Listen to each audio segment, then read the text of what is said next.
Hello everyone, welcome back my YouTube channel Art English Classes and I am here again with a quick revision for error in sentences। आप जानते ही हो, अगर आप मेरी पुरानी videos को देखते हैं तो आपको पता ही होगा कि हमने पूरी सीरीज स्टार्ट की है एरर फाइंडिंग से रिलेटेड।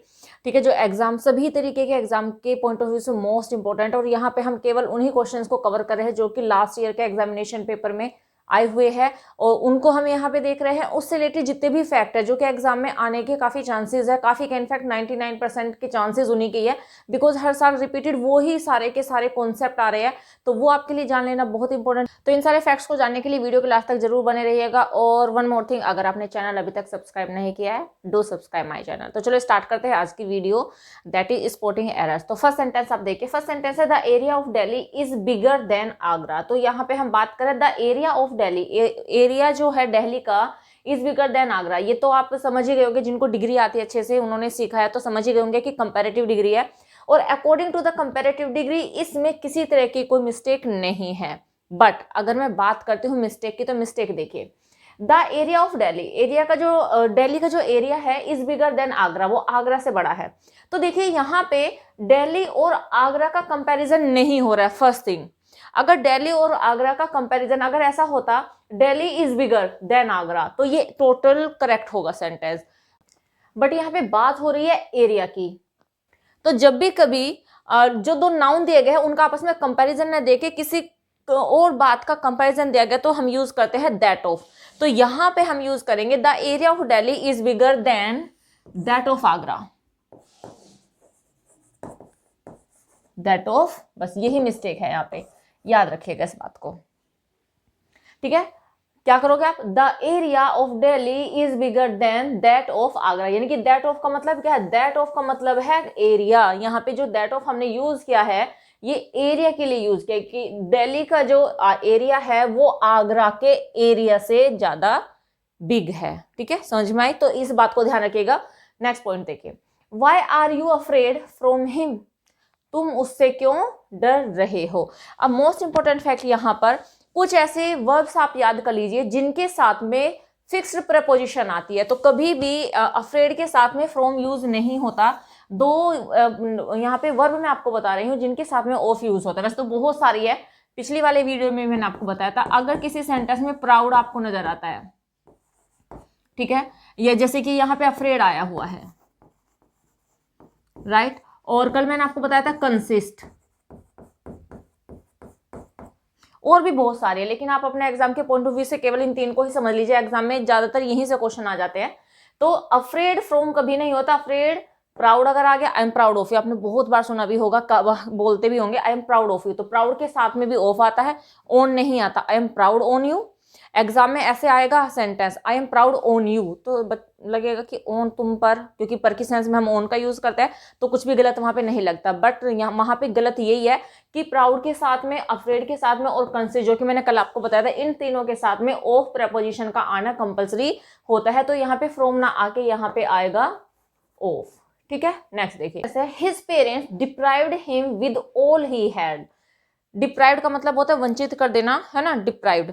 तो यहाँ पे भी आप यही याद रखिएगा कि यहाँ पे वर्ब के साथ में जो डिप्राइव्ड होता है उसके साथ में भी ऑफ का ही यूज होता है। बस यही मिस्टेक है यहाँ पे। ये कुछ वर्ब्स आप याद कर लीजिए, afraid, proud, consist and deprived. तो ये ऐसे कुछ वर्ब्स है जिनके साथ में ऑफ का यूज होता है। नेक्स्ट देखिए, many a boy were playing in the field. तो मैनी अ बॉय वर, अभी आपको क्या लगेगा, आप देखिए आप क्या मिस्टेक करके आओगे सेंटेंस में। आपको लगेगा कि मैनी अ बॉय आया हुआ है तो आप इसको वॉज करके आओगे, एम आई राइट, है ना, यही सोचा होगा आपने। लेकिन यहाँ पे मिस्टेक वर्ब की नहीं है, यहाँ पे वर्ब की नहीं है, क्योंकि मैनी की बात हुई है अ बॉय, तो मैनी अ बॉय। यहाँ पे ये मत समझिएगा कि आ यूज हुआ है तो यहाँ पे सिंगुलर नाउन होगा। अगर मैनी के साथ आ लग गया है तो इसके साथ में नाउन जो यूज होता है वो यूज होता है प्लूरल। तो हम यहाँ पे करेंगे मैनी अ बॉयज, समझ में आइए।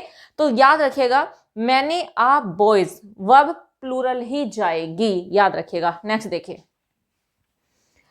अ number of invitees are increasing. A number of invitees, invite यानी कि जिनको इन्वाइट किया गया था वो सारे के सारे इन्वाइटीज, जो नंबर है इन्वाइटीज का वो बहुत आर इंक्रीजिंग, बढ़ रहा है। तो अगर आपने मेरी पिछली वीडियो देखी होगी तो मैंने आपको बताया था कि अगर किसी भी सेंटेंस में आपको अ नंबर ऑफ नजर आ जाता है, क्योंकि यहाँ पे हम इन्वाइटीज की तो बात ही नहीं कर रहे, हम तो यहाँ पे नंबर की बात कर रहे हैं, किसकी, इन्वाइटीज की। तो क्या बढ़ रहा है, इन्वाइटीज नहीं बढ़ रहे, इन्वाइटीज का जो नंबर है वो बढ़ रहा है। तो यहाँ पे अगर आपको किसी भी सेंटेंस में द नंबर ऑफ नजर आ जाता है, a large number, repeated question है, पिछली बार भी मैंने आपको बताया था अ लार्ज नंबर ऑफ, अगर ये आपको नजर आ जाता है किसी भी सेंटेंस में तो आप इन्वाइटीज पर मत जाइएगा, ठीक है। तो ये मिस्टेक है यहाँ पे, आप ये मत सोचेगा कि इन्वाइटीज है एंड ये प्लूरल है तो प्लूरल वर्ब आएगी, नहीं। द नंबर अगर आप आ गया किसी सेंटेंस के स्टार्टिंग में या फिर अ लार्ज नंबर आ गया किसी भी सेंटेंस के स्टार्टिंग में तो वर्ब सिंगुलर जाएगी, तो यहाँ पे हम यूज करेंगे इज का। The number of invitees is increasing, ठीक है। क्या बढ़ रहा है, नंबर बढ़ रहा है इन्वाइटीज का, इन्वाइटीज नहीं बढ़े, नंबर बढ़ रहा है, उनके अमाउंट बढ़ रहा है, उनका नंबर बढ़ रहा है। नेक्स्ट देखिए, milk is preferable than tea, repeated question है। एक में अभी जब मैंने पिछला आपको एक सेट बताया था, मैंने कुछ क्वेश्चंस कराए थे, उसमें प्रेफर आया था, फिर जब मैंने दूसरा कराया था तो उसमें इंफीरियर आया था, और जब आज मैंने ये सेंटेंस उठाया लास्ट ईयर के क्वेश्चंस में से, ये प्रीफरेबल आ गया है, ठीक है। तो प्रीफरेबल प्रीफर से ही बना है, तो अगर ये आ गया है सेंटेंस में तो देन तो यूज करना ही नहीं है, तो हमें क्या यूज करना है यहाँ पे, टू का। तो मैं अगेन लिख देती हूँ, इंफीरियर, जूनियर, सीनियर, ठीक है, एंड सुपीरियर, इनको याद कर लीजिए, रिपीटेड क्वेश्चन है। तो अगर आपको किसी भी सेंटेंस में ये नजर प्रेफर से बना preferable, inferior, junior, senior and superior, अगर आपको ये नजर आ जाता है तो आपको देन का यूज नहीं करना, वहां पे आपको टू का यूज करना है। नेक्स्ट देखिए, what are you doing since morning, very easy, जिनको टेंस आते हैं वो देखते ही पहचान जाएंगे कि इसमें क्या मिस्टेक है। जब यहाँ पे बात हो रही है टाइम की तो ये सेंटेंस बनने वाला है प्रेजेंट परफेक्ट कॉन्टिन्यूअस में, और प्रेजेंट परफेक्ट कॉन्टिन्यूअस में इज आर एम यूज ना होके यू अगर हमारा सब्जेक्ट तो हैव बीन का यूज होगा। What have you been doing since morning, आप सुबह से क्या कर रहे हो। नेक्स्ट देखिए, physics are an interesting subject, physics जो है वो एक बहुत इंटरेस्टिंग सब्जेक्ट है, वेरी इजी, देखते ही पहचान जाओगे। मैंने कल भी आपको बताया था कि कुछ सब्जेक्ट ऐसे होते हैं जो देखने में प्लूरल लगेंगे, ये नाउन है, आपको लगेगा कि एस लगा हुआ है तो प्लूरल ही वर्ब यूज करनी है, लेकिन नहीं, फिजिक्स एक सब्जेक्ट है, एक सब्जेक्ट की बात हो रही है। फिजिक्स, मैथमेटिक्स है ना, सिविक्स, इनिंग्स भी मैंने आपको बताया था, एंड इकोनॉमिक्स, ये सारे के सारे ऐसे नाउन है जिनके साथ में प्लूरल वर्ब नहीं लगेंगी। वाई, बिकॉज एक सब्जेक्ट को रिप्रेजेंट कर रहे हैं, एस जरूर लगा हुआ है लास्ट में, बट ये प्लूरल नहीं है, तो हम यहाँ पे इज का यूज करेंगे, that is very simple. Next देखिए, he is an European by birth, वह जन्म से एक यूरोपियन है। तो अभी तक आपने पहचान ही लिया होगा, क्योंकि लास्ट वीडियो में भी सेम एरर आई थी, सेम नहीं थी, बस वर्ड को यहाँ पे रिमूव किया था, वर्ड कुछ और था। तो आप ये देखिए, यहाँ पे आर्टिकल की एरर है, वाई, यहाँ पे यूरोपियन को प्रोनाउंस कीजिए आप। मैंने पिछली वीडियो में बहुत अच्छे से एक्सप्लेन किया था कि यूरोपियन को जब हम, आपको देखने में ये वाउल लगेगा, लेकिन यहाँ पे वाउल तो यूज है, लेकिन इसकी जो साउंड है वो कॉन्सोनेंट की आ रही है, यूरोपियन। लिखिए यहाँ पे यूरोपियन को, है ना, तो यूरो ऐसे बस इतना ही लिख लीजिए, यूरोपियन, यूरोप मैंने लिखा है। तो यहाँ पे जब मैंने इस वर्ड को लिखा तो पहले या की साउंड आ रही है, उसके बाद ऊ की, यू, ठीक है। तो इस हिसाब से यहाँ पे हम एन का यूज नहीं करेंगे, यहाँ पे हम यूज करेंगे ए का, रिपीटेड क्वेश्चन, याद रखिएगा। नेक्स्ट देखिए, ही अवेल्ड हिज कैजुअल लीव।